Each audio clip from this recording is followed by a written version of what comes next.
नमस्कार दोस्तों। बात करते हैं प्रॉपर्टी एज एन इन्वेस्टमेंट की। प्रॉपर्टी मतलब कि रियल इस्टेट, प्रॉपर्टी मतलब कि आपका मकान, प्रॉपर्टी मतलब कि लैंड यानी कि ज़मीन, प्रॉपर्टी मतलब कि अपार्टमेंट, प्रॉपर्टी कोई कॉमर्शियल प्रॉपर्टी, आपकी दुकान, इस तरह से भी हो सकती है। अब प्रॉपर्टी में इन्वेस्टमेंट करते हुए सबसे इम्पोर्टेंट दोस्तों दो फैक्टर्स होते हैं, दो कह लीजिए, या एक तीसरा भी फैक्टर होता है, वो भी बड़ा इम्पोर्टेंट होता है। वो दो फैक्टर या वो दो तीन फैक्टर कौन से हैं? पहला है दोस्तों साइकिल, प्रॉपर्टी का साइकिल, ये सबसे इम्पोर्टेंट पहला फैक्टर है। प्रॉपर्टी के जो प्राइसेस है वो लीनियरली नहीं बढ़ते, साल दर साल नहीं बढ़ते। कैसे बढ़ते हैं? 4 या 5 साल दोस्तों ऐसे जाएंगे जब वो प्राइस एकदम से बहुत तेज़ी से बढ़ेंगे, आसमान छूने लगेंगे। उसके बाद 6 या 7 साल या 8 साल ऐसे जाएंगे जब वो प्राइस बिल्कुल स्टैटिक हो जाएंगे, बढ़ेंगे ही नहीं। तो ये है साइकिल। फॉर एग्जाम्पल, अभी आजकल आप देखो 2020 से 2024 तक, जो अब 24 चल रहा है, प्रॉपर्टी के प्राइस बहुत ज़्यादा बढ़ गए हैं। 4-4, 5-5 गुना हो गए हैं कई लोकेशंस पे। दिल्ली एनसीआर का डाटा है, पिछले 5 साल में प्रॉपर्टी के प्राइस लगभग 70% से 100% डबल तक लगभग हो गए हैं। लेकिन ये डाटा दिल्ली एनसीआर की सभी लोकेशंस का एवरेज है। कुछ पर्टिकुलर लोकेशंस के अंदर प्राइस 4 या 5 गुना भी हो गए हैं पिछले 4 सालों में। लेकिन दोस्तों उससे पहले क्या हो रहा था साइकिल में? 2013 से 2020 तक प्रॉपर्टी के प्राइस कहीं नहीं गए थे, बढ़े ही नहीं, वहीं के वहीं थे, स्टैटिक थे।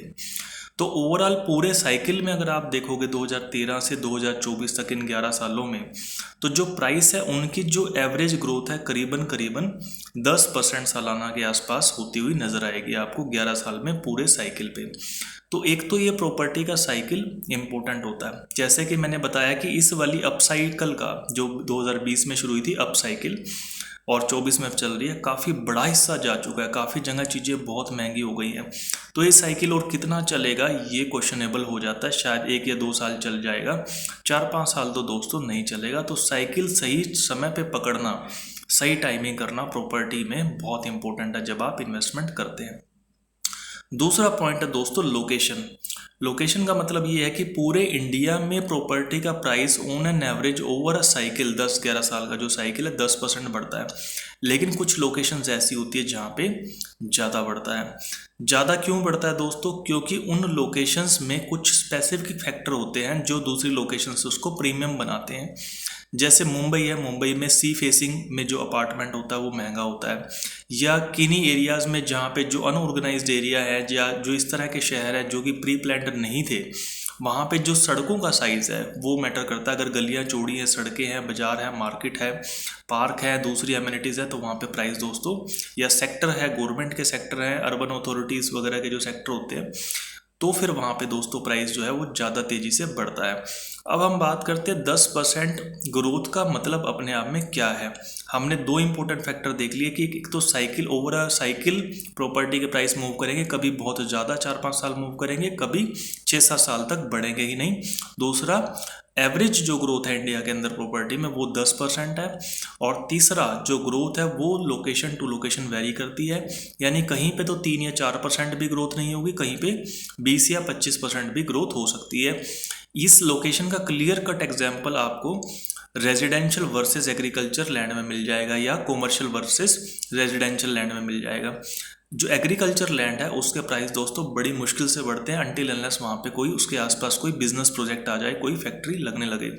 इसी प्रकार से जो रेजिडेंशियल एरिया है वहाँ के प्राइस बढ़ते हैं जब तक उस रेजिडेंशियल एरिया की ग्रोथ होती है, उसके बाद वो प्राइस या तो बढ़ते नहीं या इन्फ्लेशन के आसपास ही बढ़ते हैं। कॉमर्शियल एरिया में भी ऐसा ही होता है, प्राइस तब तक बढ़ते हैं जब तक वो कॉमर्शियल एरिया अंडर डेवलप से डेवलप होता है, फिर काफ़ी हद तक काफ़ी डेवलप हो चुका होता है, तब तक उसके प्राइस दोस्तों बढ़ते होते हैं। इस तरीके से ग्रोथ आती है। अब जो ये नेट ग्रोथ है 10% सालाना की, वो पूरे साइकिल में और हर एक लोकेशन में, इसमें दोस्तों 7% सिर्फ इन्फ्लेशन होता है, 3% की इसके अंदर रियल ग्रोथ होती है। क्योंकि, और वो रियल ग्रोथ भी इस वजह से होती है क्योंकि वहाँ पे उस ज़मीन के आसपास कोई डेवलपमेंट हो रही है या उस ज़मीन पे कोई डेवलपमेंट हो रही है। कहीं पे खेती हो रही थी, अब वहाँ पे मकान बन गए, लोग रह रहे हैं, या वहाँ पे दुकानें बन गई, या वहाँ पे बिजनेस शुरू हो गया, प्रोडक्शन शुरू हो गया।